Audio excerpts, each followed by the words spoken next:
Assalamualaikum warahmatullahi wabarakatuh. Waalaikumsalam warahmatullahi wabarakatuh. Mari sama-sama ikuti doa ini. Alhamdulillahilladzi ahyana ba'dama. Lanjutkan. Ya, sudah bangun sekarang semuanya ya? Alhamdulillah. Aduh, nikmat banget. Tadi saya dengar ada suara yang tidur, Masya Allah. Cerita sedikit ya. Jadi dari profesi saya, psikolog, itu saya menemukan banyak sekali pasien yang mengalami kesulitan tidur karena berbagai masalah yang menimpa hidupnya.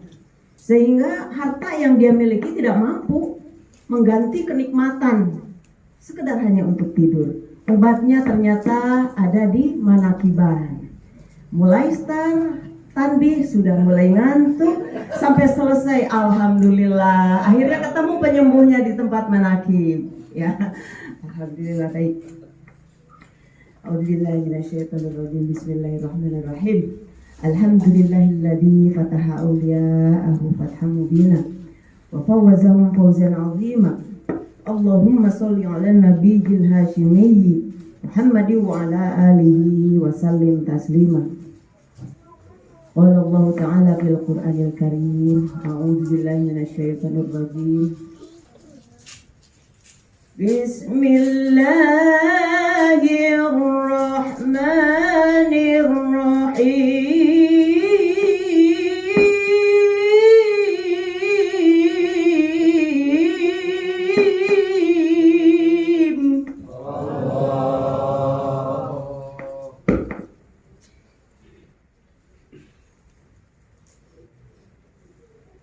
Allahu waliyyul ladzina amanu yukhrijuhum minadh dhulumati ilan nur.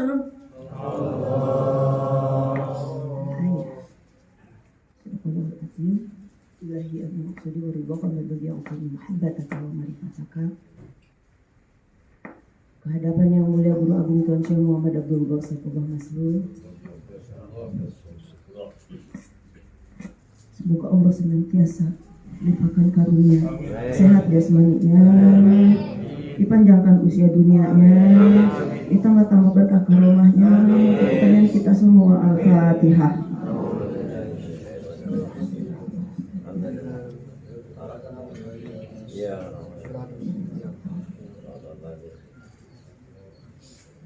Yang sama-sama kita cintai, Wakil Talqin Mas Abah Aus Aijal, Ketua Juhuda, juga pemangku manakib Bapak Muhammad Nisa dan keluarga,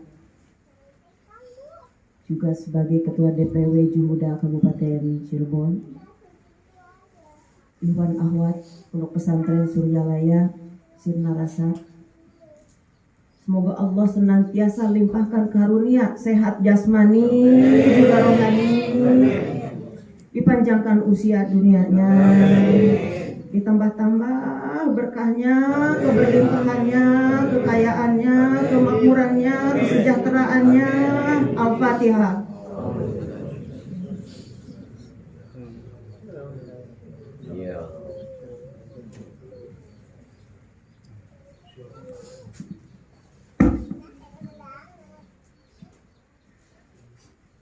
Dalam surat Al-Baqarah ayat 257 yang tadi saya sedikit lantunkan, Allah Subhanahu wa Ta'ala melindungi orang-orang yang beriman. Allah mengeluarkan zulumati, segala kejelekan-kejelekan diganti dengan nur, berganti dengan nur, cahaya. Mengeluarkan segala keburukan di dalam diri kita diganti dengan cahaya. Berbeda dengan orang yang kafir. orang yang kafir itu yang melindunginya adalah taghut atau setan. Dan setan itu mengganti nur itu dengan kejelekan. Orang-orang kafir, mereka itu kekal di neraka. Nauzubillah min dzalik. Mereka yang mengganti, yang tergantikan kebaikannya dengan keburukan. Itu kekal. Nauzubillah min dzalik.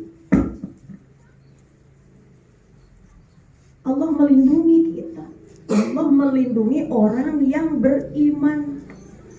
Orang yang telah ditanami iman. Siapakah yang telah memperoleh iman itu? Yang telah memperoleh hak zikir dari guru kita semua, Tuan Syekh Muhammad Abdul Ghaus. Bersyukur. Di sini tempatnya cahaya, di sini tempat menjemput cahaya. Karena di sini kita berkumpul bersama para ahli silsilah Thariqah Qadariyah Naqsabandiyah.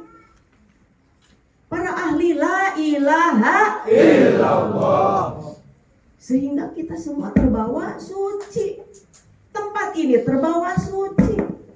Lingkungan sini semua terbawa suci. Kalau kita pengen ke tanah suci, Mekah dan Madinah, itu membutuhkan uang besar. Kalau nggak punya uang, menangis kita nggak pernah bisa ke sana. Yang punya uang pun sudah 2 tahun tidak bisa ke tanah suci. Tapi tanah ini terbawa suci. Karena apa? Tubuh kita ini terbuat dari tanah. Sucinya karena apa? Ditanamkan di dalam kolbunya, yaitu kalimat la ilaha illallah. Sehingga tanah ini menjadi suci. Alhamdulillah. Fokus di mana kita? Kita belajar untuk fokus di sini. Fokus istiqomah. Kalau ingin mencapai sukses, kalau dalam dunia bisnis, fokus, komitmen, konsisten. Itu dalam dunia bisnis. Sama. Di sini kita pengen sukses, kembali kepada Allah. Pengen sukses, cepat sampai kepada Allah. Fokus, komitmen, konsisten. Konsisten itu adalah istiqomah. Fokus mengikuti guru. Komitmen mengikuti guru, konsisten mengikuti guru. Wah, semulia itukah kita mengikuti guru yang mulia, yang agung.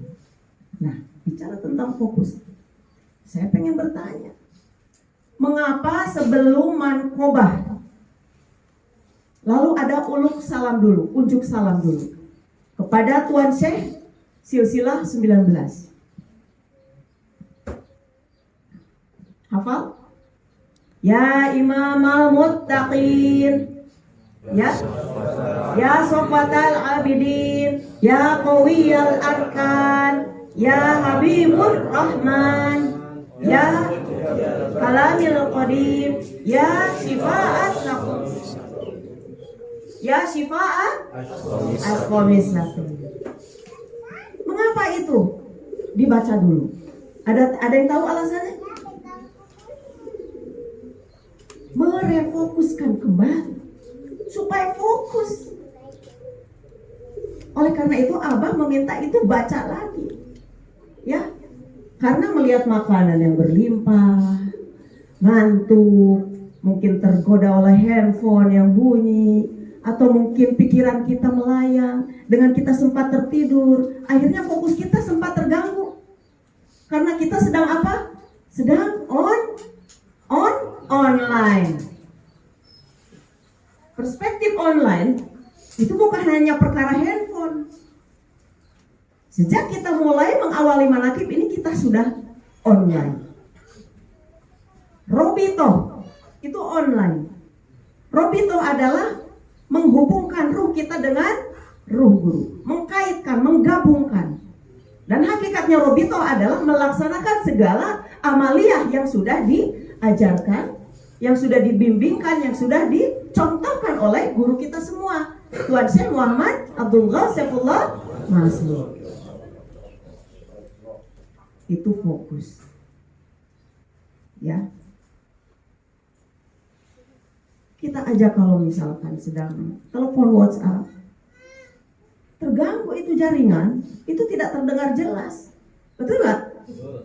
Tidak terdengar jelas pembicaraan itu. Sama ini juga, gangguan online, daring, apalagi sekarang lagi musimnya. Semua sekarang pakai online. Sama. Kita sedang online. Jadi harus hati-hati, fokus kita harus kita jaga. Fokus adalah bagaimana kita memusatkan perhatian pikiran dengan hati ke satu titik. Apa tujuan kita? Duduk di sini untuk apa? Fokus. Nah, dengan unjuk salam tadi adalah merefokuskan kembali. Sehingga akhirnya kita semua sama-sama sedang fokus untuk melaksanakan amaliyah yang dicintai oleh guru kita semua. Pertanyaannya sekarang, mengapa guru agung kita begitu sangat diagungkan sekali, dimuliakan sekali, diposisikannya benar-benar agung? Mengapa? Ada pertanyaan itu. Saya pernah mendengar di luar sana. Teh Ica, betapa Teh Ica sangat mengkutuskan sekali. Oh, bukan kutus. Sangat diagungkan sekali, sangat dimuliakan sekali. Jawabannya adalah, sebagai murid yang sedang belajar bertoriko, ada murid terhadap guru mursyid memang harus wajib memuliakan gurunya.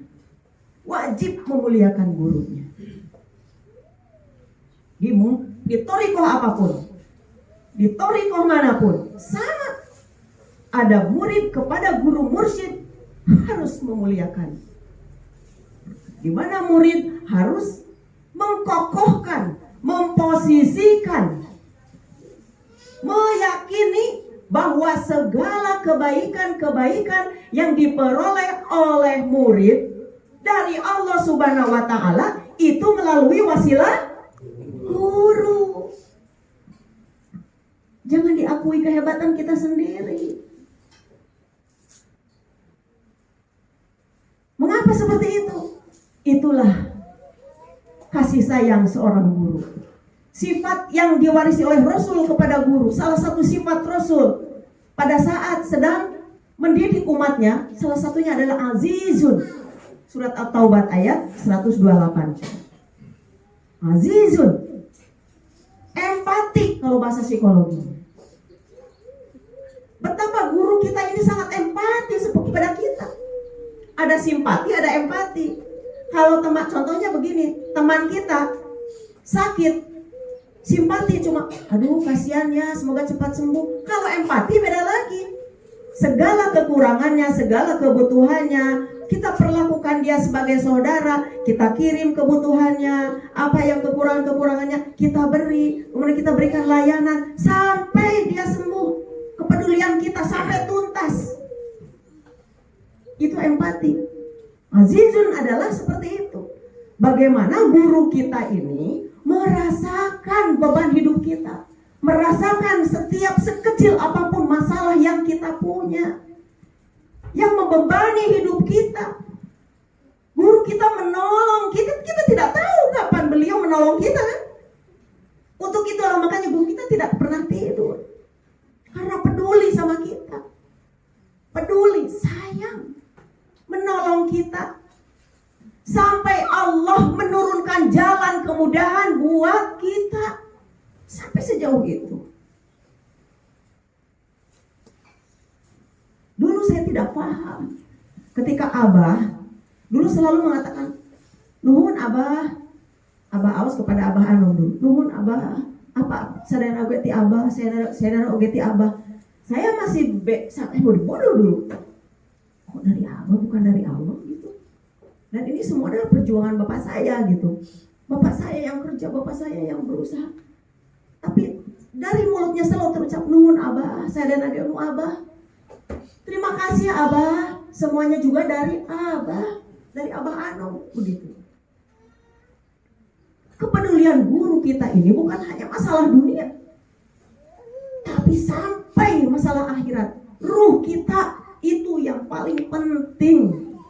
Mungkin kita baru akan menyadari nanti kalau ruh kita sudah keluar dari raga ini, baru kita sangat paham peran beliau itu seperti apa. Kan tidak mungkin kalau kita harus mencoba meninggal dunia dulu kan.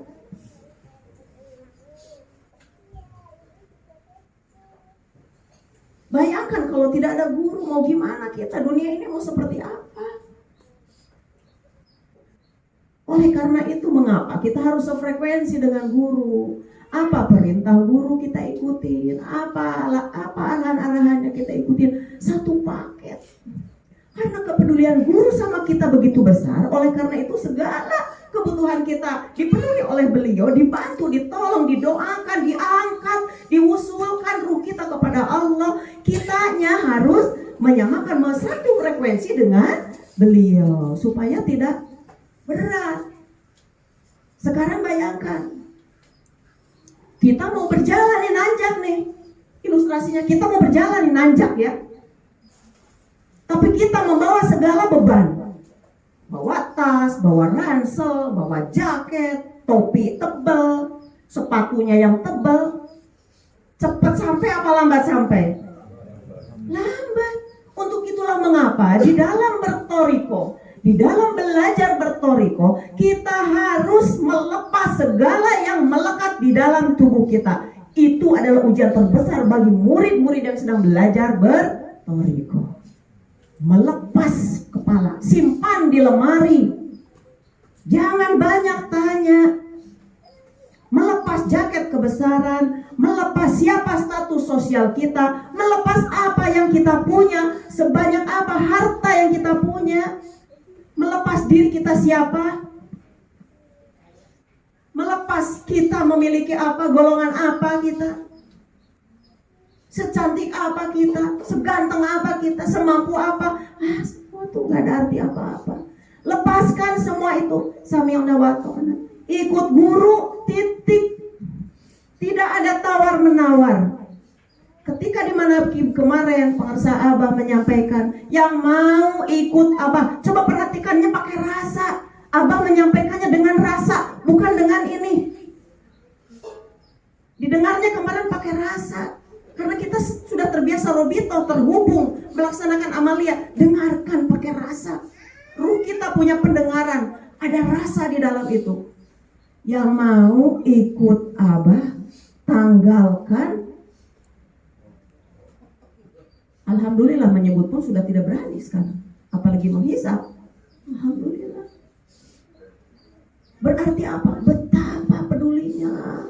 Berarti itu kalimat yang muncul adalah bukan urusan dohir, tapi urusan ruh.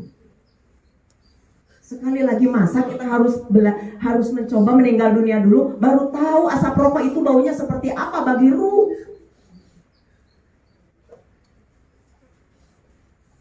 Sebau apa asap rokok itu bagi ruh itu.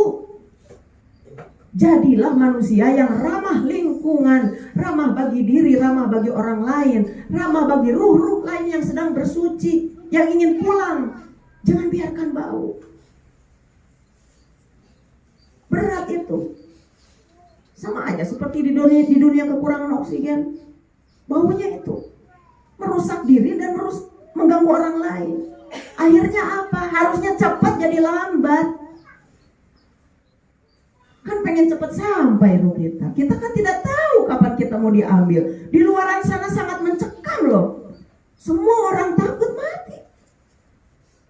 Karena tertakut-takuti oleh berita yang faktanya itu benar atau tidak, kita tidak tahu. Karena yang samar dan yang nyata hanya Allah yang tahu. Tapi yang kita takut hanya kepada Allah, bukan takut terhadap yang terlihat dan tak terlihat. Semua hanya materi dan makhluk Allah. Kita hanya takut kepada Allah. Itu kondisi psikologis yang dimiliki oleh setiap insan, setiap individu. Manakala di dalam kolbunya sudah memiliki takwa dan iman, dia pasti takut kepada Allah. Dan pasti jalankan segala perintahnya. Perintah Allah dijalankan, perintah Rasul diikuti, perintah guru juga diikuti.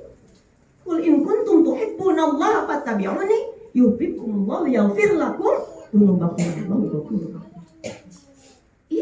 dasarnya. Pengen dapat cinta Allah, pengen dapat cinta Rasul, ikuti. Allah pasti mencintai kita, Rasul mencintai kita kalau kita ikut.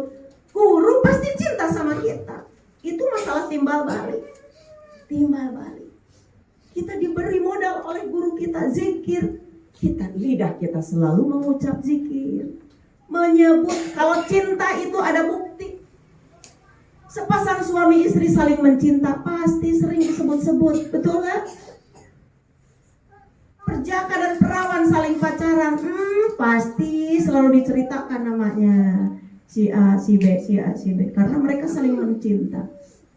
Selalu menyebut, selalu mengingat, selalu merasa rindu. Beban rindu ini ingin segera bertemu. Rindu kepada Allah, rindu kepada Rasul, rindu kepada guru, datang ke manakib. Cinta kepada Allah, cinta kepada Rasul, cinta kepada guru. Amalkan semua amalianmu. Menyebut, mengingat, merasa. Menyebut, mengingat, merasa. Isinya zikir semua. Mau makan teringat padamu. Serius amat ini, tidur apa? Mau makan teringat padamu, mau tidur teringat padamu, mau makan, mau apapun teringat padamu, kekasihku Allah. Kemanapun ada bayanganmu, dimanapun ada bayanganmu. Terus apa lagi? Di semua waktuku ada bayangmu, kekasihku Allah. Gitu atuh, Bu, bantuin. Ku menangisku karena rindu Allah. Tuh nyambung. Ku bersedih, sedihku karena rindu. Aku rindu, rindu padamu. Assalamualaikum warahmatullahi wabarakatuh.